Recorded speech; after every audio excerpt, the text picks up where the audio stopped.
Ivoiriennes, Ivoiriens, habitants de la Côte d'Ivoire, chers amis de la Côte d'Ivoire partout dans le monde. Ce jeudi 7 août, jour anniversaire de l'indépendance de notre pays, me donne l'agréable occasion de m'adresser à vous. Il y a un peu plus d'un an, exactement le 1er août 2023, disparaissait le deuxième président de la République de Côte d'Ivoire, son Excellence Aimé Henri Konan Bédié. La nation tout entière lui a rendu un hommage mérité en mai et juin dernier. Je tiens, encore une fois, à renouveler toute ma gratitude aux Ivoiriennes et aux Ivoiriens, ainsi qu'aux amis de la Côte d'Ivoire, et à remercier ici toutes celles et tous ceux qui ont contribué à lui rendre un vibrant et émouvant dernier hommage à la mesure de la part qu'il a prise au développement de notre pays. Le PDCI-RDA, notre parti, a tenu à saluer le premier anniversaire de cette perte cruelle partout où notre parti est implanté en Côte d'Ivoire et à l'étranger. J'ai moi-même présidé ces commémorations en France où je me trouve. J'ai une pensée émue pour sa veuve et sa famille, et leur exprime ici toute ma sollicitude. Ivoiriennes, Ivoiriens, alors que nous célébrons le 64e anniversaire de l'indépendance du pays fondé par Félix Houphouët-Boigny, j'aimerais vous demander de m'accorder quelques minutes de votre temps aujourd'hui pour que nous réfléchissions ensemble au sens profond de l'action qu'a menée pendant toute sa vie ce grand homme, le père de notre nation. Cela me paraît nécessaire car nous entrerons dans quelques mois dans une année essentielle pour l'avenir de notre pays, avec une élection présidentielle en octobre 2025. Le 7 août est chaque année une date toute particulière dans le calendrier de notre nation. C'est en effet l'anniversaire de la création de la Côte d'Ivoire, une date à laquelle le devoir s'impose à nous de marquer un temps d'arrêt pour, d'une part, réfléchir à notre histoire commune, tirer les leçons du passé, et d'autre part, imaginer notre avenir commun. Je vais procéder à une analyse de certains éléments de notre passé, de 1960 à aujourd'hui, pour en tirer quelques leçons essentielles. Je veux vous parler ce soir d'une valeur qui était la valeur la plus chère au président Houphouët-Boigny, la paix. Il ne se lassait pas d'en parler dans chacune de ses interventions, nous exhortant, nous tous Ivoiriens, à chérir la paix, à nourrir et à développer un véritable amour de la paix. Comme il aimait à le dire, avec toute l'éloquence qui le caractérisait, la paix, ce n'est pas un mot, c'est un comportement. L'histoire de notre pays est là pour nous démontrer et nous rappeler à quel point il avait raison. Je vais utiliser ici, une fois de plus, une mesure internationalement reconnue de développement, l'IDH, ou Indice de développement humain. Les experts en développement ont toujours souhaité disposer d'une mesure qui permette de comparer les nations de la façon la plus objective possible entre elles et dans le temps. L'IDH mesure en effet, pour simplifier, 1. L'espérance de vie. Combien d'années les citoyens d'un pays peuvent espérer vivre à la naissance? 2. L'éducation. Combien d'années passent à l'école les enfants d'un pays? Et 3. Le niveau de vie. Est-ce que les citoyens d'un pays peuvent se nourrir, se loger, se déplacer, etc. L'IDH, c'est donc la durée de vie, l'éducation et le niveau de vie. Ces mesures sont effectuées chaque année pour tous les pays, à partir de données fournies par les gouvernements de chaque pays eux-mêmes. De même que le mètre ou le kilogramme ont été adoptés comme mesure par tous les scientifiques du monde, personne ne conteste sérieusement la valeur et la pertinence de cet indicateur. Alors penchons-nous ensemble sur l'histoire que nous raconte l'IDH de la Côte d'Ivoire, au-delà de la polémique politicienne. Quand le président Houphouët-Boigny, paix à son âme, nous quittait en décembre 1993, l'IDH de la Côte d'Ivoire était de 118, c'est-à-dire que nous étions classés 118e dans le monde, en termes de développement humain. Un rang tout à fait honorable pour une jeune nation. Quand le PDCI quitta le pouvoir en décembre 1999, nous étions classés 125e dans le monde. 125e dans le monde. Beaucoup d'entre vous sont trop jeunes pour avoir vécu dans une Côte d'Ivoire qui occupait un tel rang. Peut-être éprouvez-vous de l'impatience à écouter ceux d'entre nous qui sont plus âgés que vous parler avec nostalgie de ces années. Et je le comprends. Nous essayons en fait de vous dire deux choses importantes. La première, c'est qu'il est possible pour un pays d'Afrique de l'Ouest, à force de travail et d'ambition, de tenir son rang parmi les nations. Je peux vous dire que tous les Ivoiriens se sentaient fiers des progrès accomplis par leur pays parmi les nations africaines. La deuxième chose que nous essayons de vous dire, à vous les plus jeunes d'entre nous, est que c'est la paix qui a régné en Côte d'Ivoire pendant les décennies qui ont suivi notre indépendance. C'est donc la paix qui nous a permis d'effectuer de tels progrès dans les domaines qui comptent le plus pour tout pays, à savoir la santé et l'éducation, à la différence de pays qui, eux, avaient cédé à la tentation de la violence. Mais que s'est-il passé ensuite, depuis 1999? À la fin de l'année 2000, en 12 mois seulement, notre pays était passé de la 125e place à la 141e place. Pardon. Une chute de 16 places, la plus importante jamais enregistrée par notre pays dans son histoire en une seule année. C'est là qu'eut lieu le premier grand décrochage dont nous nous sommes jamais remis. Après les conflits et la violence qui ont meurtri notre pays pendant la décennie 2000-2010, nous étions en 2010 167e dans le monde. Et malgré tous les efforts déployés depuis, nous étions encore 166e en 2015, puis 159e en 2022. Je ne citerai pas notre classement en 2023 compte tenu de la polémique que j'ai vue se développer depuis mon discours de Soubry il y a quelques semaines. C'est là franchement une tempête dans un verre d'eau. Ce dont je parle ici se déroule sur des décennies et est trop important pour que je me laisse entraîner dans des débats stériles. Je parle de la vie de chacune et de chacun d'entre nous. C'est un sujet à la fois trop sérieux et trop important pour que l'on se permette de l'utiliser à des fins bassement politiciennes. Ce que j'essaie donc de vous dire, c'est que le message de Houphouët-Boigny prend toute sa valeur quand nous suivons l'évolution du développement humain dans notre pays au fil des ans.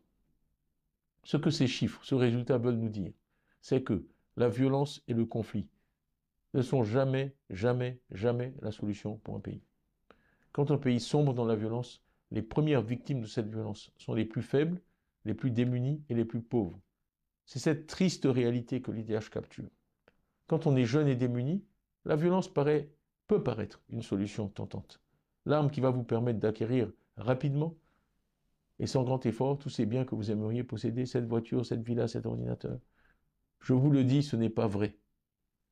Tout ce que la violence apporte avec sa cohorte de destruction, c'est une régression sur tous les plans. Les dégâts que provoque la violence dans un pays, il faut des dizaines d'années pour les réparer. Voilà ce que nous dit le fameux IDH pour notre pays. C'est pour cela qu'Houphouët-Boigny voulait nous inculquer à tous l'amour de la paix. C'est pour cela que je ne vous parle que d'apaisement, de tolérance, de paix dans chacune de mes interventions. C'est cela le vrai message de l'oufouettisme, la paix, l'amour de la paix. Voilà ce dont je tenais à vous parler aujourd'hui. Celui qui ne connaît pas l'histoire est condamné à la revivre, a dit Winston Churchill. Alors que nous nous rapprochons de 2025, je crains que des leaders sans scrupules essaient de nouveau de nous entraîner dans la voie du conflit et de la violence et de la division. Si je me suis porté candidat à la présidence du parti d'Houphouët-Boigny, dont les militants m'ont fait l'immense honneur de m'élire, si je m'adresse à vous aujourd'hui, c'est pour barrer le chemin à ceux qui n'auraient rien appris du passé récent de notre pays. Les Ivoiriens sont fatigués de la violence, des injures et des outrances verbales. Ils veulent vivre dans une Côte d'Ivoire apaisée et réconciliée. Je m'efforce au PDCI de susciter des débats sur des sujets déterminants pour l'avenir de notre pays. C'est le sens du combat que je mène aujourd'hui. Ainsi, il y a quelques mois, j'ai relevé que trop peu d'Ivoiriens étaient inscrits sur nos listes électorales pour que nous ayons des élections crédibles. J'ai indiqué qu'il fallait que 4 à 5 millions d'Ivoiriens de plus soient inscrits sur les listes électorales. Je ne peux qu'observer qu'après les polémiques et injures que mes interventions semblent parfois susciter chez certains, ces chiffres semblent maintenant acceptés de tous, y compris à la Commission électorale indépendante, la CEI. J'ai ensuite parlé de l'IDH il y a quelques semaines. De nouveau, après que j'eus subi attaques et injures, mes propos semblent avoir suscité un débat que je crois utile sur l'état de l'éducation et de la santé dans notre pays. Dans le message que je vous ai adressé à la fin de l'année dernière, j'ai pris l'engagement de faire de la politique autrement. Faire de la politique autrement, c'est ne pas craindre de mettre sur la table et de débattre de questions fondamentales pour l'avenir de notre pays. Faire de la politique autrement, c'est ne jamais tomber dans l'invective ou dans les injures. Donc malgré les attaques dont je suis l'objet de façon maintenant quasi quotidienne, je suis resté fidèle à cette ligne de conduite et je n'en dévierai pas. C'est en nous comportant de la sorte que nous, leaders politiques ivoiriens, pouvons éviter les erreurs du passé et ainsi véritablement honorer la mémoire du président Félix Houphouët-Boigny. Tous les jours, quand je les rencontre, les Ivoiriens me disent à quel point ils apprécient ma démarche et celle du PDCI. Et je dois avouer que cela me fait chaud au cœur et m'encourage à poursuivre dans cette voie. Les adhésions au PDCI sont bien la preuve que cette approche plaît aux Ivoiriens et suscite chez eux un engouement réel. Je les en remercie et je m'en réjouis.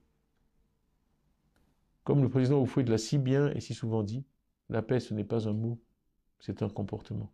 Ce sont donc bien nos comportements qui comptent et nos comportements seuls. Avant de clore mon propos, je veux revenir sur l'actualité récente de notre pays. Sur le plan social, Si on peut se féliciter du succès éclatant de nos éléphants lors de la CAN 2023 et de la bonne organisation de ce rendez-vous sportif continental par le gouvernement, nous regrettons les déguerpissements sans ménagement de population que nous avons tous pu observer avec tristesse depuis. Pendant la dernière semaine du mois de juillet, le cas d'Adjamé, où il y a eu de violentes échauffourées, fut particulièrement choquant. Et je tiens à exprimer ici ma compassion aux victimes de ces circonstances malheureuses. S'il est parfois nécessaire de procéder à des déplacements involontaires de population dans le cadre de projets de développement, nous invitons les autorités à respecter les normes internationales dans ce domaine qui imposent la concertation avec les populations, leur dédommagement et le cas échéant leur relogement. Je me réjouis que le chef de l'État ait annoncé des mesures dans ce sens dans son discours du 6 août et nous suivrons de près la mise en œuvre de ces mesures. Faire de la politique autrement, c'est aussi saluer, comme je viens de le faire, les initiatives du gouvernement lorsqu'elles vont dans le bon sens. Cela participe du patriotisme, du vrai patriotisme. Ivoirienne, Ivoirien, le PDCRD est porteur d'un projet social, économique et politique qui met avant tout l'accent sur la personne humaine, les femmes et les hommes de ce pays. Un projet qui fera régner la paix dans un pays de tolérance, un pays fier de sa diversité et qui offre à ses enfants, quel que soit leur lieu de naissance, leur religion ou leur ethnie, leur chance. 2025 sera une année particulièrement importante pour notre pays. Nous souhaitons qu'enfin l'année prochaine, les Ivoiriens fassent l'expérience d'une élection transparente, crédible, inclusive et apaisée. Nous travaillons dans ce sens avec la société civile et différents partis politiques. Ivoiriens et Ivoiriens habitants de la Côte d'Ivoire, le 7 août est notre fête. Je veux avoir une pensée ici pour nos athlètes qui participent actuellement aux Jeux de la 33e Olympiade à Paris.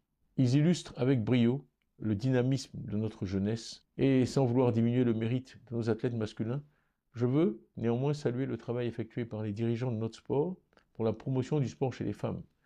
Nos athlètes ivoiriennes ont eu une participation fort remarquée à ces Jeux, avec une Ivoirienne en finale du 100 mètres et une autre en finale du 200 mètres. Elle donne ainsi à des milliards de téléspectateurs à travers le monde une image positive de la femme ivoirienne et de la femme africaine.